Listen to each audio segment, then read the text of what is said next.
क्या आप जानते हैं विपत्तारिणी पूजा के बारे में?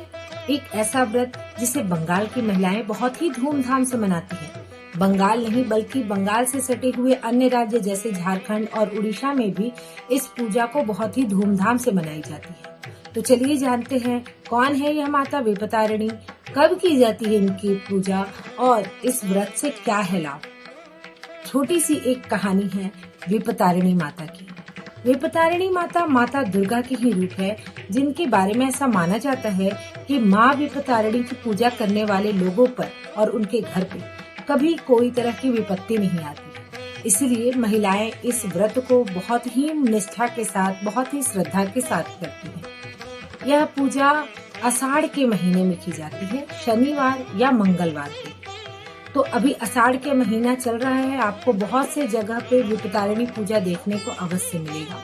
इस दिन पूरे दिन महिलाएं व्रत में रहती हैं और शाम के समय में खाना खाती हैं, किंतु मांस, मदिरा, लहसुन, प्याज इन सभी को त्याग करके शुद्ध सात्विक खाना खाती हैं। तो इस तरह से यह पूजा को किया जाता है। लेकिन चलिए जानते हैं थोड़ा डिटेल विपत्तारिणी पूजा के बारे में। विपत्तारिणी पूजा का एक बहुत बड़ा खासियत यह है कि इसमें 13 शब्द का बहुत ही अधिक इस्तेमाल किया जाता है, अर्थात 13 फल, 13 सुहाग सामग्री और 13 पूड़ियाँ। इस तरह जो भी चीज माँ को चढ़ाई जाती है वह 13 होनी चाहिए। 13 तरह के फल आते हैं जो माँ को अर्पित की जाती है। इसमें एक और विशेष चीज को महत्व दी जाती है, लाल धागा को। आप इसके बारे में अभी बहुत ज्यादा रील में देखने को मिलता है आपको कि जिसमें लोग अपने हाथ पर बांधे हुए कलावा को दिखाते हैं। यह कलावा में 13 गांठ लगी होती है, माँ विपत्तारिणी को चढ़ाई जाती है और अपने परिवार के सभी सदस्य को बांधा जाता है, जिससे उन पर कभी किसी तरह की विपत्ति न आए। यह पूजा को करना बड़ा ही आसान है, क्योंकि बंगाल में चूंकि यह पूजा बहुत ही धूमधाम से होती है, तो हर जगह माँ विपत्तारिणी की पूजा होती है। आप कहीं भी जाके पुष्पांजलि दे सकते हैं। लेकिन अगर आप बंगाल में नहीं रहते, कहीं अलग जगह रहते हैं और माँ विपत्तारिणी की पूजा करना चाहते हैं, क्योंकि विपत्ति को दूर करना हर कोई चाहता है, तो हो सकता है आपके मन में भी विपत्तारिणी माँ का पूजा करने की इच्छा जागे, तो बहुत ही आसानी से इस पूजा को किया जा सकता है। तो चलिए जानते हैं कैसे करेंगे इसकी पूजा। आप सुबह जैसे प्रत्येक दिन करते हैं, सुबह स्नान आदि करके पूजा पाठ करें।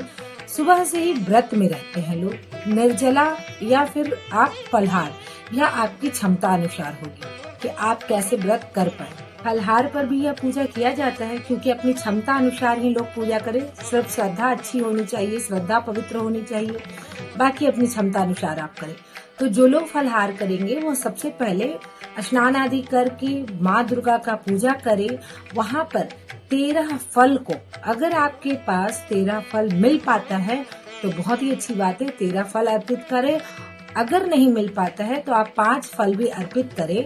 बस माँ को इस बात के बारे में बताते रहें कि आपसे जितना हो सका, और माँ तो खैर देख भी रही है, आप नहीं भी बताएंगे तो, किंतु अपने मुख से हमेशा बोल लेना चाहिए। तो आप इस चीज को बस श्रद्धा के साथ करते रहें और फूल जितना भी आपका है, फूल प्रसाद सब अर्पित करने के बाद, पुष्पांजलि देने के बाद, उसके बाद आप फलहार ग्रहण कर सकते हैं। जो लोग इस व्रत को निर्जला करते हैं वह पूरे दिन बिना पानी के रहते हैं और शाम के समय में 13 पूड़ी खा करके व्रत खोलते हैं।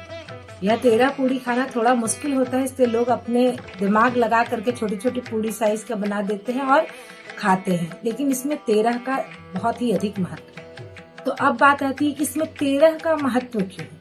क्योंकि ऐसा माना जाता है 13 जो अंक है वह विपदा का अंक है और यह विपदा को काटने के लिए सबसे महत्वपूर्ण अंक माना जाता है। इसलिए माँ विपत्तारिणी की पूजा में 13 का प्रयोग बहुत अधिक है। यहाँ तक जो आप सुहाग की चूड़ी चढ़ाते हैं उसमें भी 13 होती है।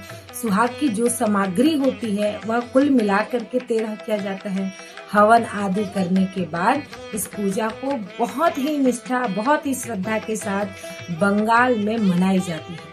आप लोगों में से बहुत से लोग होंगे जो बंगाल से देख रहे होंगे, इनके यहाँ अवश्य ही विपत्तारिणी पूजा मनाई जाती होगी, और जिनके यहाँ नहीं भी होती है उनको जानकारी जरूर होगी, क्योंकि जब शाम में पूजा पाठ होने के बाद हाथ में कलावा बांधा जाता है तो एक अलग शक्ति महसूस होती है। आपको ऐसा महसूस होने लगता है कि सचमुच माँ विपत्तारिणी आप पर कृपा बरसा रही हैं। कोई तरह का विपत्ति अब आपको नहीं छू सकता, क्योंकि आपकी माता, आपकी बहन, आपकी भाभी, जो भी कोई महिलाएं व्रत रखी हैं, उनके व्रत, उनकी श्रद्धा आज आपको अनेक विपत्तियों से बचा लेती है। यह है माता विपत्तारिणी के प्रति लोगों की श्रद्धा, और यह श्रद्धा दिन प्रतिदिन बढ़ती जा रही है। इसके पीछे एक छोटी सी कहानी थी। जो महिलाएं व्रत करती हैं वह कहानी को सुनने के बाद ही यह व्रत को पूर्ण मानती हैं। यह कहानी कुछ इस तरह थी कि एक रानी को चोरी के इल्जाम में मृत्यु दंड देने की बात है। क्योंकि वह गलत नहीं थी, लेकिन उसे गलत सजा मिल गई। क्योंकि राजा द्वारा रानी को मृत्यु दंड दे दी गई थी, इसलिए रानी बार बार माँ विपत्तारिणी की पूजा करते हुए यह आग्रह करती रही कि माँ, अगर मैं निर्दोष हूँ तो आज स्वयं प्रकट हो और मेरी विपदा को हर लो। ऐसा माना गया कि जिस समय उन्हें फांसी पर लटकाई जा रही थी वह रस्सी टूट गई और जो सत्य था वह सामने आ गया, और माँ विपत्तारिणी उनकी हर विपत्ति को तार करके, हर विपत्ति को दूर करके उन्हें निर्दोष साबित कर दी। उसके बाद से यह पूजा दिन प्रतिदिन इतना अधिक फैलती गई, और ऐसा माना गया है कि जो माँ विपत्तारिणी की पूजा करते हैं उन पर कोई विपत्ति नहीं आती, उनके परिवार पे किसी तरह की विपत्ति नहीं आती। और यही कारण है कि बंगाल में महिलाएं माँ विपत्तारिणी की पूजा को बड़े ही श्रद्धा के साथ करती हैं। आप लोग में से किनके किनके घर में माँ विपत्तारिणी की पूजा होती है, जरूर कमेंट बॉक्स में बताइएगा। और कौन कौन ऐसे हैं जो आज पहली बार सुन रहे हैं माँ विपत्तारिणी के बारे में और उनके व्रत के बारे में। अगर आप बंगाल में नहीं भी रहते हैं, बंगाल के किसी भी कोने में रहते हैं, जीवन में कभी किसी तरह की विपत्ति हो तो आप याद रखना कि माँ का एक स्वरूप हमेशा तैयार है आपको विपत्ति से दूर करने के लिए। बस चाहिए तो मन में श्रद्धा, मन में प्रेम और निष्ठा, हटाना है तो क्रोध और अहंकार। इसी के साथ मिलते हैं अगले वीडियो में। बस आप लोग एक काम कीजिएगा कि इस वीडियो को ज्यादा से ज्यादा लोगों में शेयर कीजिएगा, वीडियो को लाइक कीजिएगा, चैनल को सब्सक्राइब कीजिएगा, और कमेंट में जय माँ विपत्तारिणी जरूर लिखिएगा। और आप लोग ये भी जरूर बताइएगा कि किनके यहाँ माँ विपत्तारिणी की पूजा होती है और अब तक हो चुकी होगी। जय माँ विपत्तारिणी।